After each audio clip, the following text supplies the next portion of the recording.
تحقيق 24 تنقل لكم الخبر اليقين بالصوت والصورة. كلنا فدا فدا فلسطين صامدة. بسم الله الرحمن الرحيم.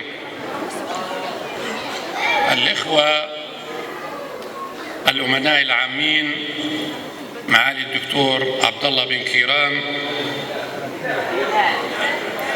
معالي محمد نبيل بن عبد الله، سيد مولاي محمد الخليفة، الإخوة الأعزاء الحضور،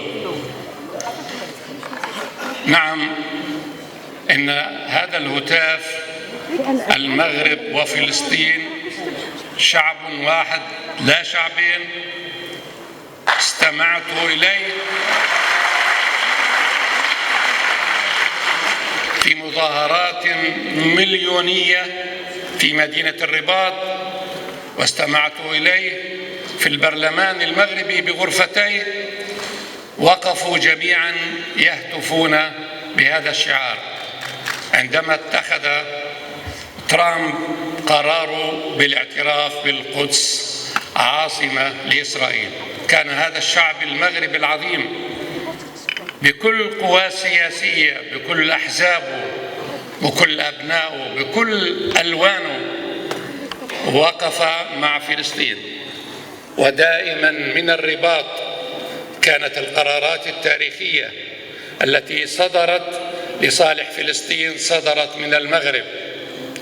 الاعتراف بمنظمة التحرير الممثل الشرعي الوحيد للشعب الفلسطيني، تشكيل منظمة التعاون الإسلامي بعد حريق الأقصى، وكل القرارات المهمة كانت تنبع من المغرب. المغرب بعيد جغرافيا ولكنه قريب من فلسطين بالمشاعر وبالمشاعر الصادقة. المغرب شريك لفلسطين في القدس، المغرب شريك لفلسطين في القدس من خلال حارة المغاربة التي دمرها الاحتلال عشية احتلاله لمدينة القدس عام 67، ظنا منه أنه يريد أن ينهي ويقطع هذه العلاقة، ولكن هذه العلاقة موجودة. أنقل لكم تحيات الشعب الفلسطيني، الشعب الفلسطيني من غزة هاشم ومن القدس ومن كل بقاع الأرض. الشعب الفلسطيني ينظر للمغرب ولموقف المغرب نظرة احترام، ويتطلع لصوتكم، لهذا الصوت العالي أن يكون عاليا ليصل إلى كل العالم.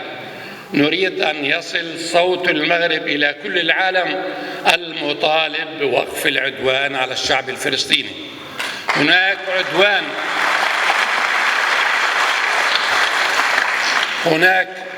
عدوان بشع، هناك تطهير عرقي، هناك مجازر ترتكب ضد الشعب الفلسطيني في قطاع غزة بالدرجة الأولى، وفي كل الوطن المحتل ربما بالدرجة الثانية.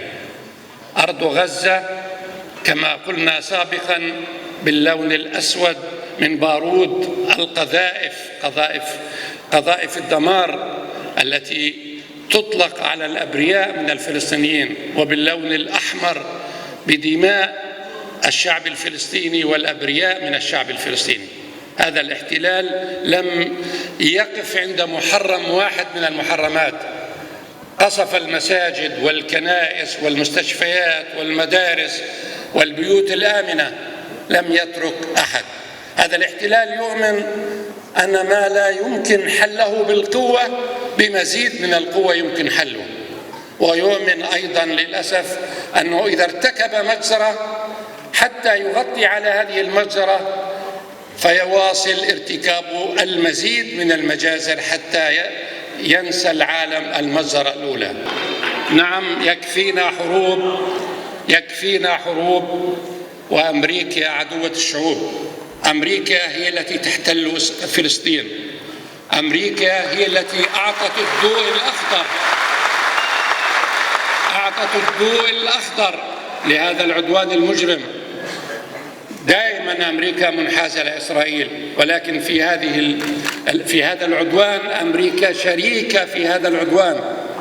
شاهدنا الرئيس الأمريكي جاء مسرعا إلى إسرائيل وأرسل قبله حاملات الطائرات والغواصات وكل أنواع الأسلحة المحرمة دوليا، كل القذائف التي توجه بالليزر أرسلها إلى حدود فلسطين. جاء وزير دفاعه ليكون بغرفة العمليات لإدارة الحرب ضد شعب أعزل، ضد الشعب الفلسطيني. هذه الإدارة هي شريك في قتل الأطفال الفلسطينيين. هذا الشعار صحيح، نحن الفلسطينيين، وأنا أقولها في كل مناسبة، شعب صغير لم نختر العداء مع أمريكا، لا نريد إعلان الحرب على أمريكا. أمريكا هي من أعلنت الحرب على الشعب الفلسطيني، ليس من اليوم، وإنما منذ اللحظة التي أخذت قيادة العالم كقطب وحيد. هي تدعم هذا الاحتلال، تدعم هذا الكيان بكل أنواع الأسلحة، تدعم بالمال، تحميه بالفيتو الأمريكي.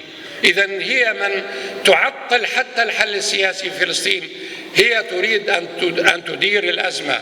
كنا دائما نقول أن هذا الكيان منذ القرن الماضي أنه القاعدة الأمريكية المتقدمة في المنطقة، قاعدة الإمبريالية المتقدمة في المنطقة. كنا دائما نقول شرط الإمبريالية في المنطقة، نقول أن الولاية 51 أو الطفل المدلل. ما شاهدناه بعد 7 أكتوبر أن كل العالم الغربي وعلى رأسهم الولايات المتحدة جاءوا مسرعين بكل أنواع الأسلحة ضد من؟ ضد شعب أعزل، ضد 2.3 مليون فلسطيني في قطاع غزة. المقاومة لا تملك طائرات الF-16 ولا الF-35 ولا تملك المطارات ولا تملك الغواصات، نملك الإرادة. كل الموجودين في هذه القاعة، لكل من شاركونا في هذا المهرجان، وأوجه الشكر وأرحب بأخوات عزيزات الأخت انتصار الوزير والأخت منى الخليلي من فلسطين.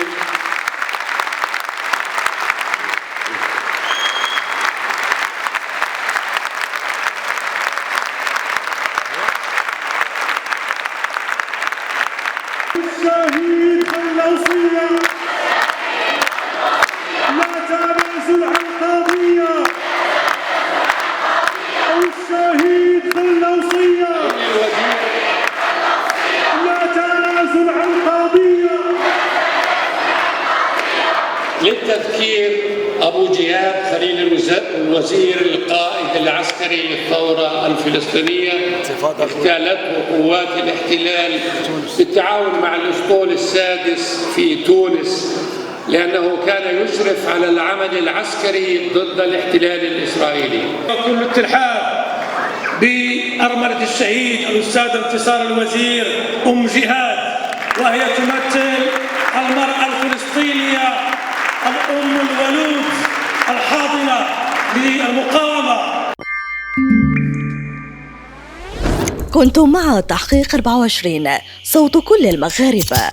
قبل المغادرة لا تنسوا الاشتراك بقناتكم وتفعيل الجرس ليصلكم كل جديد.